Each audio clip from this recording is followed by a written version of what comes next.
Participam da bancada o advogado criminalista Roberto Delmanto Júnior e o empresário e produtor musical João Marcelo Boscoli. Mande a sua pergunta aos nossos comentaristas pelo Twitter e Facebook do Jornal da Cultura. 74 países sofreram hoje ataques cibernéticos simultâneos. Milhares de computadores de empresas, hospitais, comércios e órgãos públicos ficaram fora do ar. Os hackers exigem como resgate para devolver os sistemas bitcoins, a moeda virtual. Os sistemas da Previdência e do INSS do Rio de Janeiro foram afetados no ataque cibernético e ficaram fora do ar. Como prevenção, os computadores do Tribunal de Justiça de São Paulo foram desligados. Na Espanha, todos os computadores da Telefônica ficaram bloqueados. Outras empresas também relataram problemas. 74 países registraram problemas operacionais. Um dos piores foi na Inglaterra. O Sistema Nacional de Saúde entrou em colapso. Nos hospitais, ficou impossível acessar exames e fichas de pacientes. Na tela dos computadores, apenas a mensagem: "Ops, seu arquivo foi criptografado". O vírus é chamado WannaCry, um tipo de programa de resgate ou ransomware. É uma praga digital que se espalha no computador através do Windows, embaralhando e bloqueando os arquivos. O vírus cria uma criptografia que apenas os hackers possuem a chave. Em troca, eles exigem dinheiro. O pagamento tem que ser feito em Bitcoin, que não é rastreável. Se a quantia exigida não for paga, eles deletam os arquivos. Os hackers deram uma semana de prazo até sexta-feira que vem. Os serviços de inteligência de vários países estão tentando descobrir uma forma de derrubar esse vírus. Até agora, apenas a Telefônica da Espanha, que possuía um arquivo dos dados, o chamado backup, conseguiu restabelecer o sistema. No Brasil, o Gabinete da Presidência da República informou em nota que houve incidentes pontuais no INSS e diz que vários computadores de órgãos públicos foram desligados por precaução. O jornal The New York Times disse que esse vírus tem como base uma ferramenta desenvolvida pela NSA, a Agência de Segurança Nacional dos Estados Unidos. É a mesma agência que teve dados vazados pelo ex-analista Edward Snowden em 2013. Foi ele quem revelou a espionagem e vigilância ilegal em massa no mundo.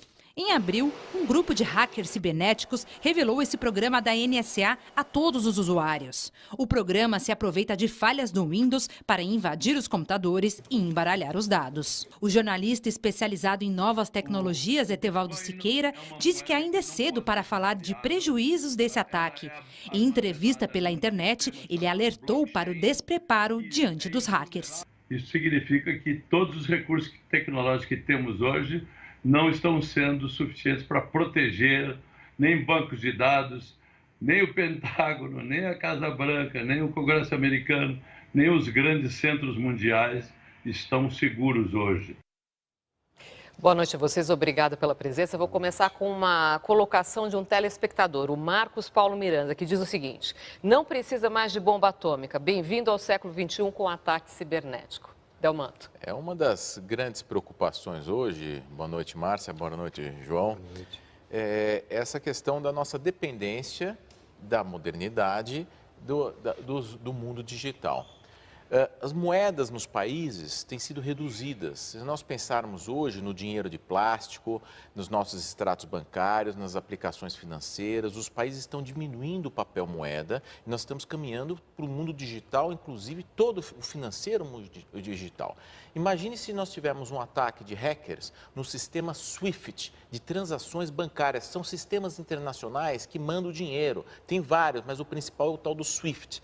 Imagine se esses hackers conseguem desestabilizar, como o Bitcoin tem oscilar moedas com esses ataques no sistema financeiro, no mercado financeiro.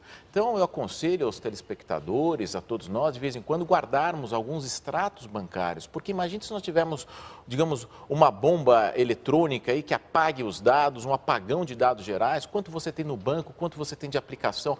E você vê o que atingiu hospitais. Hoje nós vivenciamos a possibilidade do terrorismo digital e de forma com blackout geral. É um risco real nos dias de hoje o ataque, e já está acontecendo. E não é uma novidade, né? Como é que você vê isso, João? Quer dizer, os hackers entram, invadem os sistemas de segurança dos computadores e a gente não tem que se preparar, as instituições, os governos, as empresas não têm que se preparar também para proteger esses dados? Ou a gente está muito vulnerável? É tarde demais, né? Já foi escrito, já está definido, a nossa privacidade está em jogo. E é um caminho que não tem volta. O que é importante ver, talvez, seja que a gente imaginou um futuro seguro, um futuro onde haveria controle, onde todas as invenções digitais seriam usadas para o bem e tal, mas a gente esqueceu da natureza humana, que entre o bem e o mal, não sei, me parece que o mal está vencendo, né, pelos jornais que tenho lido, né? Então, eu acho que a questão tecnológica pura e simples, assim, é algo que a gente vai ter que rever, todas as questões de segurança, e eu vejo uma volta ao papel, sim, eu vejo o contrário.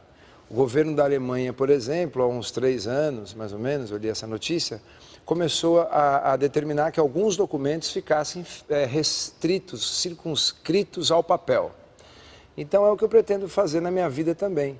Porque se o álbum de família que tenho lá com a foto da mamãe, do Pedrinho e a gente lá e tal, se isso está na rua e se isso está na nuvem, está no lugar errado, porque o lugar que ele tem que estar é na gaveta.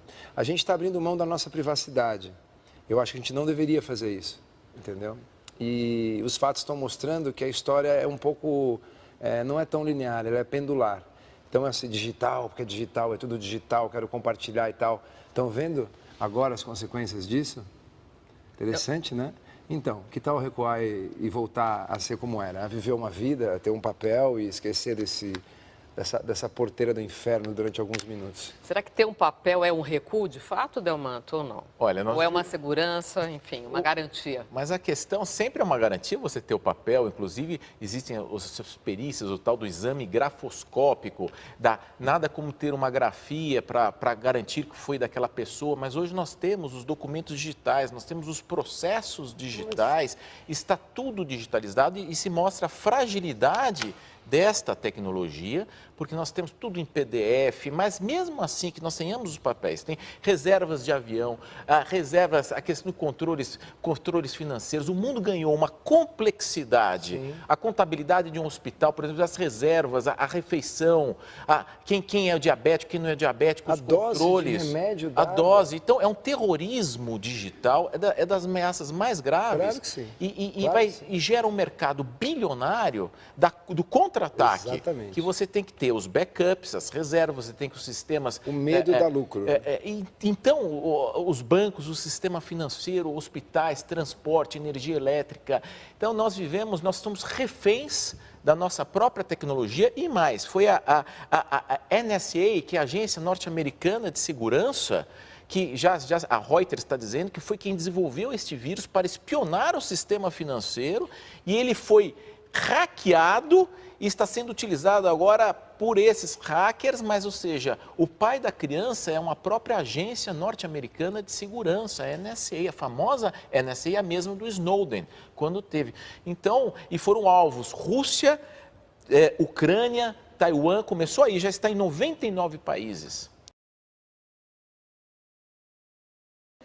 Hospitais e postos de saúde em pelo menos 5 localidades da Inglaterra foram alvo de um ataque cibernético. Por isso, nós vamos até Londres conversar com o nosso correspondente, o Pedro Vedova, que vai trazer as informações para a gente. Pedro, tudo bem com você? O que já se sabe sobre esses ataques, hein? Boa tarde, Evaristo. Boa tarde, Sandra. Boa tarde a todos. As primeiras informações são de que alguns sistemas virtuais na Inglaterra e na Espanha foram derrubados, mas não se sabe ainda a extensão desse ataque. Aqui no Reino Unido, o NHS, que é o Sistema de Saúde Pública, registrou falhas em Londres e em 2 regiões inglesas. Esse problema atingiu a computação e a telefonia de hospitais e postos de saúde. Inclusive, médicos e funcionários tiveram que recorrer ao papel e à caneta para continuar as consultas. Algumas equipes decidiram cancelar atendimentos não urgentes e chegaram a pedir para as pessoas não irem aos postos de saúde. Técnicos já estão reiniciando os sistemas e trabalhando para resolver esse problema o mais rápido possível.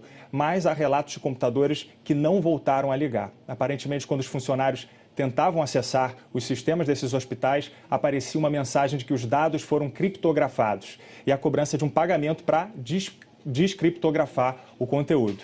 Há um medo de que, nesse possível ataque, alguém tenha roubado dados sigilosos de pacientes. Até agora, pelo menos 16 organizações de saúde foram atendidas. Sandra, Evaristo. Ok, muito obrigado pelas suas informações, Pedro. Empresas de informática detectaram mais de 45 mil ataques de piratas da internet em 74 países nesta sexta-feira. E um dos primeiros a sofrer os efeitos foi o Reino Unido. Foi uma pane informática em larga escala. De uma hora para outra, o Sistema Público de Saúde, o NHS, começou a registrar falhas. Hospitais e postos de saúde de uma cidade, de duas, de regiões inteiras da Inglaterra e Escócia foram saindo do ar. Ao acessar arquivos virtuais, médicos ou funcionários recebiam um alerta. Os dados foram criptografados. A mensagem exigia um pagamento para desbloquear o conteúdo. Pelo menos 16 instituições de saúde foram atingidas. Algumas equipes decidiram cancelar atendimentos não urgentes. Hospitais chegaram a pedir que pacientes remarcassem as consultas. Médicos e funcionários da área da saúde tiveram que recorrer a canetas e papéis para continuar as consultas. E alguns dos computadores desligados nem voltaram a reiniciar. O medo de que alguém possa ter roubado dados sigilosos de pacientes. A primeira-ministra britânica afirma que não há evidência de vazamento de informações pessoais. Theresa May declarou que o NHS não foi o alvo isolado dessa ação. Houve falhas em sistemas de pelo menos outros 12 países. A BBC e o El País falam de 74 países atingidos, inclusive o Brasil. O ataque teria atingido grandes empresas de telefonia portuguesas e espanholas. Técnicos mundo afora fizeram uma força-tarefa para reiniciar os sistemas e resolver o problema o mais rápido possível. A imprensa americana afirma que os hackers se aproveitaram de uma brecha de segurança. Ela teria sido revelada no vazamento da Agência de Segurança Nacional dos Estados Unidos, a NSA. O programa que infectou os computadores seria conhecido como WannaCry, vontade de chorar em português. No Brasil, os ataques também afetaram empresas e órgãos públicos. Eram 3 da tarde quando a mensagem de alerta chegou pelo celular. O Tribunal de Justiça de São Paulo mandou todos os funcionários desligarem os computadores imediatamente. São 15 para as 7 da noite, nós estamos no Fórum Regional de Santo Amaro, na zona sul de São Paulo, e repare que os computadores deste cartório permanecem desligados. Eles foram desativados preventivamente.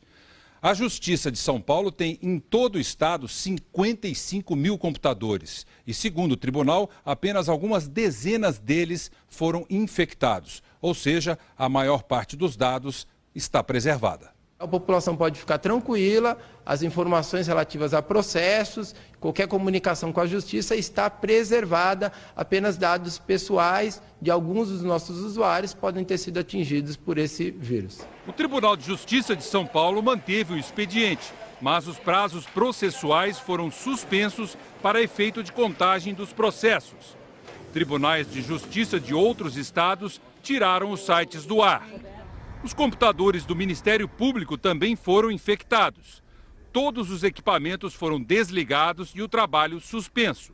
Por causa do ataque cibernético, o INSS também decidiu suspender os serviços em todo o país.